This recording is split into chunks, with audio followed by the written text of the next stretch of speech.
वाल्मिक कराड परळी नगर परिषदेचे नगराध्यक्ष राहिलेले आहेत। वाल्मिक कराड धनंजय मुंडेंच्या जवळचे असून परळीमधला कारभार तेच पाहतात। सरपंच संतोष देशमुख यांच्या हत्या प्रकरणात त्यांच्यावर अपहरणाचा गुन्हा दाखल झालाय। 32 खून पडतात 2 वर्षामध्ये आणि त्याचा थांगपत्ताही प्रशासनाला लागत नाही।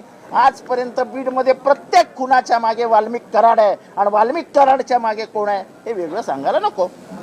या बाबतीमध्ये मूलतः जी घटना घडली ती अतिशय खेदजनक आहे, निंदनीय आहे आणि अतिशय आणखी सांगायचं झालं तर कुणालाही अतिशय दुःख होणं अशी ती घटना झालेली आहे।